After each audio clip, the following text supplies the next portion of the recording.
Bonsoir mes amis, je vous ai parlé du premier effet extatique ou de relaxation intensive que procure l'extasium.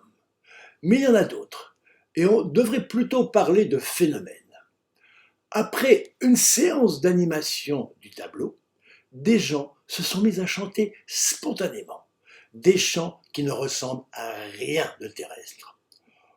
Au début, c'était plutôt des sons bizarres que des chants auxquels je ne participais pas.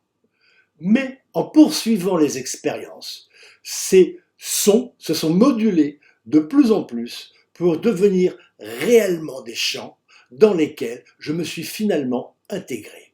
Progressivement, un processus s'est installé. Au début, les gens arrivaient après, ou même pendant, la contemplation du tableau animé par différentes musiques.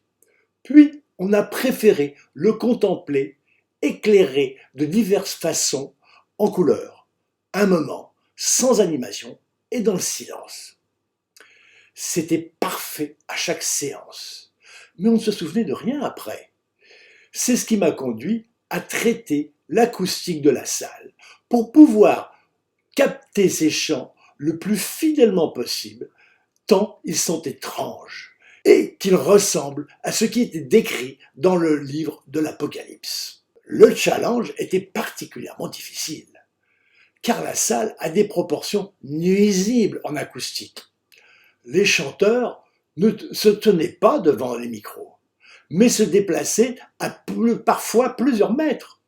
En plus, la pièce devait se transformer en auditorium pour écouter la musique enregistrée, ce qui ne se fait jamais tant les difficultés sont grandes. J'ai quand même réussi à aboutir, mais seulement au bout de 37 ans de recherche et la 83e version de cette structure acoustique si difficile à réaliser, mais apportant des joies extraordinaires.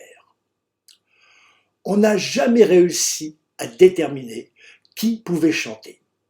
Il suffisait d'en avoir envie, mais ce n'était pas suffisant. Il fallait aussi persévérer. Au fil du temps, une trentaine de personnes de tous horizons ont participé à ce qui est devenu le groupe Dreammaker. Puis, comme elles provenaient du monde entier, elles retournaient chez elles. Et finalement, je me suis retrouvé seul à continuer.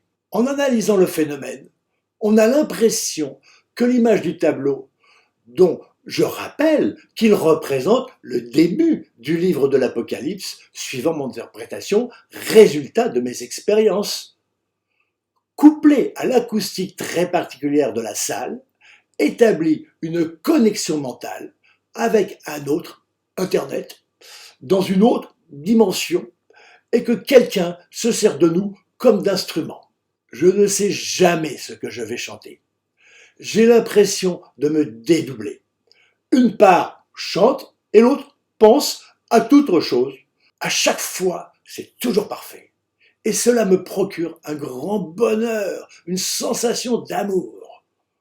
Vous pouvez me voir chanter en allant sur Facebook dans mon groupe Alain Gabriel Club Extasium ou en vous rendant sur mon site extasium.fr. En parlant d'amour, je vais vous raconter mon premier grand amour. Après avoir passé le BEPC avec succès à la fin de la troisième, je n'avais plus envie de poursuivre les études. Mon père m'a alors proposé d'entrer dans l'école professionnelle de la SNECMA. Il la connaissait bien, car il avait longtemps travaillé dans cette usine d'aviation qui fabrique des réacteurs et en connaissait le sérieux. Il avait réussi, avec une associée, à monter une petite entreprise d'affûtage de précision.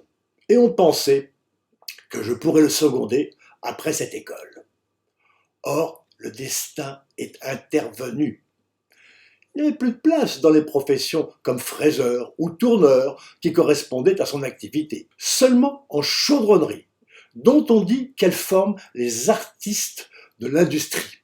Plutôt que de réaliser des pièces aux mesures très précises, j'appris à exercer et développer mon intuition, base de toute création artistique. Après le collège, à 20 minutes à pied de chez moi, et aux horaires pas trop chargés, le changement fut brutal. Le trajet était beaucoup plus long.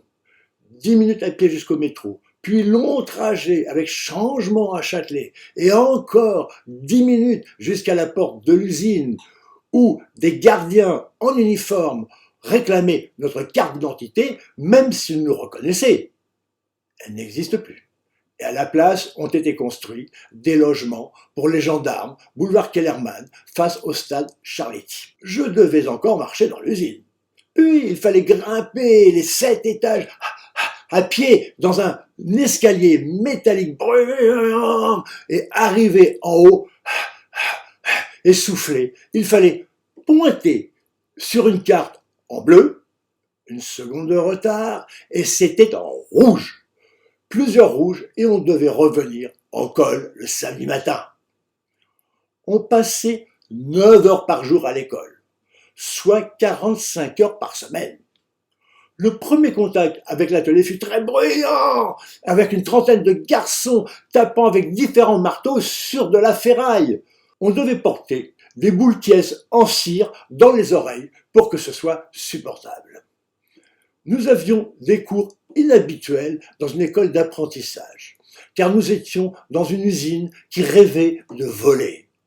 Technologie, histoire de l'aviation, météorologie, aérodynamique, traitement des surfaces, traçage de chaudronnerie. Ces 3 derniers m'ont été très utiles beaucoup plus tard pour mes recherches sur le son. J'ai appris à travailler avec mes mains, ce qui a été une préparation sérieuse pour ce que j'allais entreprendre. Les vacances arrivaient. Je suis parti dans un camp de jeunes organisé par le comité d'entreprise de la SNECMA à La Ciotat. Autre signe prémonitoire, car c'est là que fut tourné le premier film des frères Lumière avec l'arrivée du train dans la gare. Ce qui a un rapport évident avec ce que je réalise actuellement. Et autre signe ou coïncidence, j'habite tout près de l'endroit où était installé, place de la République à Paris, le diorama de Daguerre, ancêtre du cinéma. On dormait dans des tentes de 10. Je découvrais la Méditerranée dont je suis toujours amoureux. Un jour, à la plage, je m'étais éloigné du groupe et je vois 3 filles jouant au baby-foot. La plus jolie, une brune, me demande si je voulais faire le 4e. C'est à ce moment-là que nous sommes tombés amoureux. Encore un coup de foudre. Pour se voir, je devais m'esquiver du groupe avec qui j'aurais dû rester et on allait à l'écart pour s'embrasser sans fin. Un jour, elle me demande si je l'aimais. C'était la première fois que ça m'arrivait. Et j'ai répondu oui. De retour à Paris, on a correspondu presque chaque jour. Je guettais le facteur. Ma mère était amusée d'observer ce premier amour de son grand-fils. J'attendais avec impatience le retour des vacances pour la retrouver. Que deviendrait ce grand amour? Je vous le raconterai dans le prochain épisode.